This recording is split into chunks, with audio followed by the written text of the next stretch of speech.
Hai teman-teman, masih bersama saya, Mr. Z, bicara.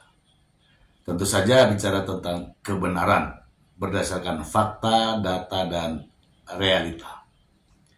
Ada fenomena aneh ya ketika sidang lanjutan terhadap terdakwa Nikita Mirzani dengan kasus tindak pidana pemerasan dan juga TPPU, tindak pidana pencucian uang. Di sana ketika hakim menghentikan sidang untuk sementara, Nikita Mirzani marah dan menangis. Ada apa dengan fenomena ini? Saya ingin membacakan informasi ini untuk Anda agar tidak menjadi fitnah. Langsung saja ke sumbernya. Dari Kompas.com, tak mau sidangnya dihentikan, Nikita Mirzani, saya sudah menunggu lama, Pak. Ini ya, ini judulnya nih. Jakarta, Kompas.com, artis Nikita Mirzani kembali menjadi sorotan setelah menangis histeris saat persidangan kasus dugaan pemerasan dan tindak pidana pencucian uang yang menjeratnya dihentikan lebih awal oleh majelis hakim di Pengadilan Negeri Jakarta Selatan. Padahal dalam sidang tersebut Dr. Samira alias Doktip hadir sebagai saksi fakta. Nikita yang saat itu tengah mengajukan pertanyaan kepada Doktip tampak terpukul saat mendengar sidang harus ditutup karena alasan kondisi kesehatannya. Saya nggak mau, Pak. Saya mau sidang. Saya sudah lama nunggu, Pak. Kenapa saya diginiin terus, ya Allah? Ucap Nikita sambil menangis di hadapan majelis hakim. Sebelum sidang dimulai, Nikita memang telah menyerahkan surat keterangan dokter dari Rutan Pondok Bambu yang menyatakan bahwa ia sedang dalam kondisi kurang sehat. Atas dasar itu, Ketua Majelis Hakim Khairul Soleh memutuskan sidang dihentikan pukul 16.00 WIB dan memberikan izin kepada Nikita Mirzani untuk menjalani pemeriksaan lanjutan di Rumah Sakit Adiaksa. Namun Nikita menolak keputusan tersebut dan berkali-kali memohon agar sidang tetap dilanjutkan. Pak, saya masih mau sidang. Pak, berobatnya bisa besok, Pak. Ujar Nikita. Nikita bahkan terus menangis hingga tubuhnya terlihat lemas dan nyaris pingsan. Ya, ini nyaris pingsan, tapi tidak jadi ya teman-teman ya.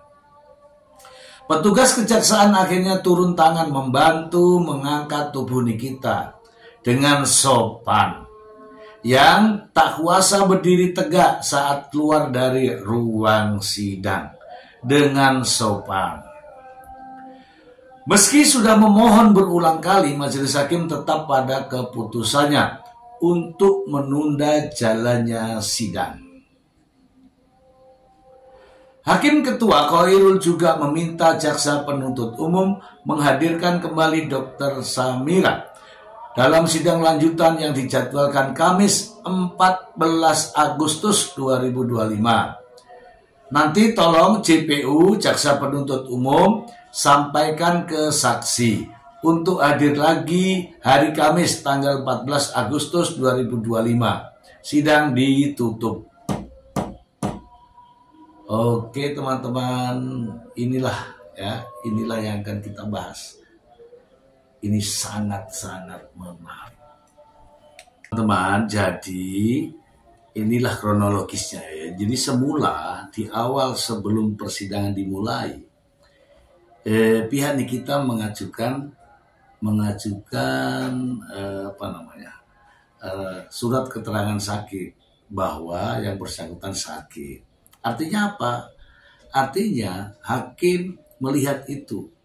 Oh, ini berarti terdakwa sakit dan tidak perlu tidak perlu keras ya, tidak perlu lama bersidang karena menghargai orang yang sedang sakit. Itu prinsip hakim. Ada suratnya dan itu dari keterangan medis. Nah, dalam perjalanannya sidang nampak Nikita Mirzani begitu serius ya menghadapi sidang. Ya kadang-kadang menunduk, ya kan?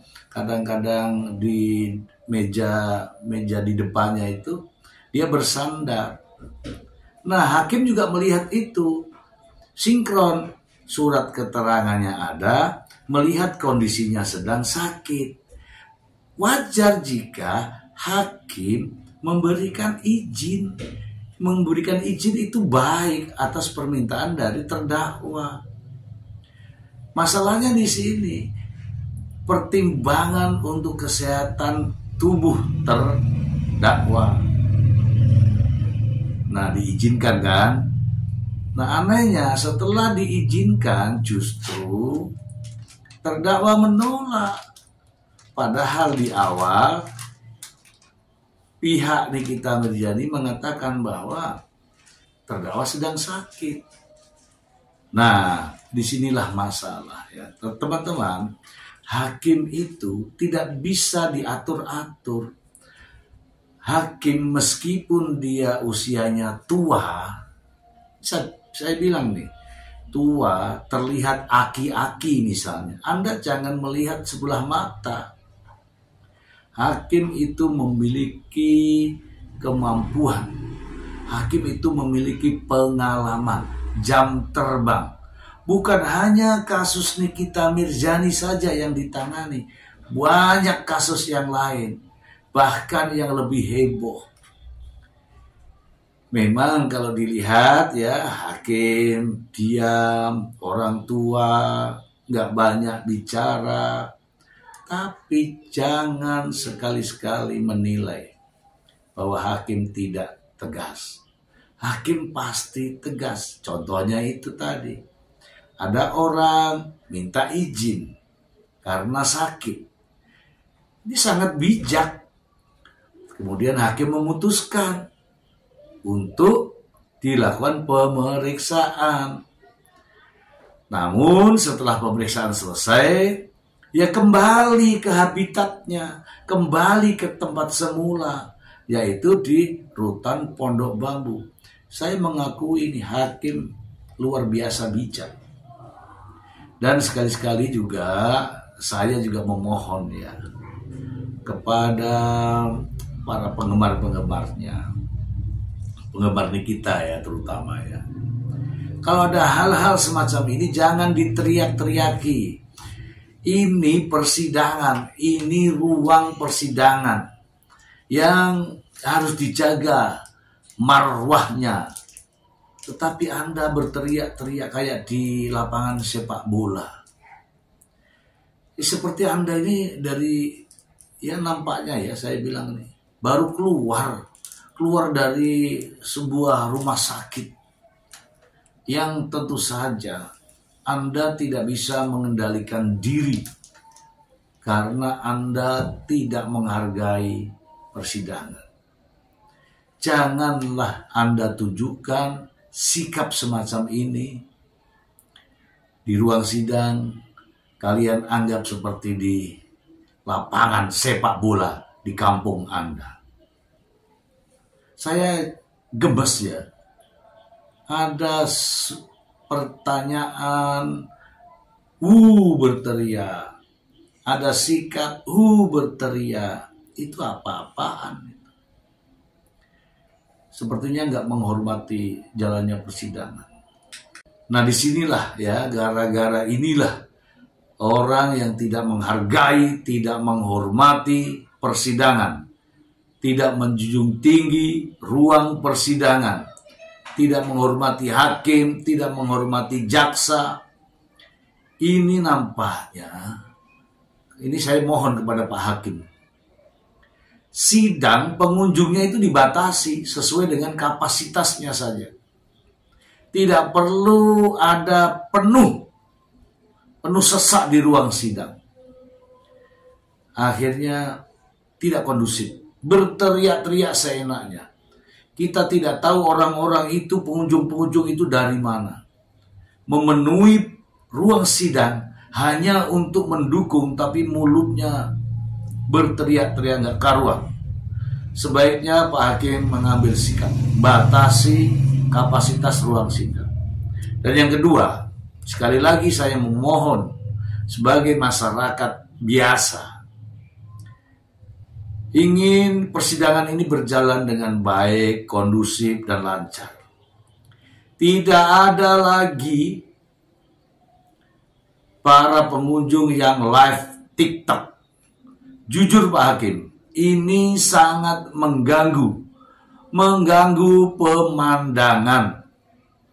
Sepertinya pengunjung-pengunjung yang live TikTok itu memanfaatkan kebaikan Pak Hakim dengan jualan-jualannya di live TikTok, ya, dengan keranjang kuningnya. Untuk itu Pak Hakim mungkin tidak tahu, tapi kami melihatnya. Kami selaku masyarakat biasa memohon kepada hakim, kepada Ketua Pengadilan Negeri Jakarta Selatan untuk tidak lagi mengizinkan live TikTok di ruang sidang. Tidak ada masalah Pak Hakim, karena memang tidak diperbolehkan untuk live TikTok, kecuali mereka-mereka yang memiliki izin untuk menayangkan. Live TikTok itu Pak Hakim, komentarnya itu memprovokasi. Pak Hakim tidak lihat, tapi kami menonton, provokator semua itu di dalam live TikTok itu. Komentar-komentarnya, ya, bahkan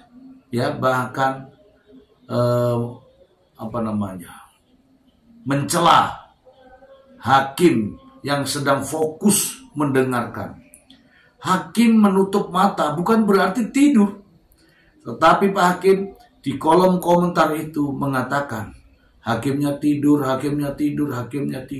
Kami dari masyarakat ini jadi malu Pak Hakim.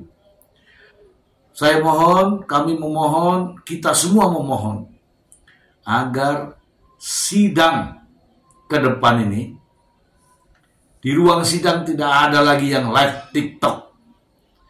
Ini memalukan karena dimanfaatkan untuk jualan. Semoga bermanfaat. Terima kasih. Bye.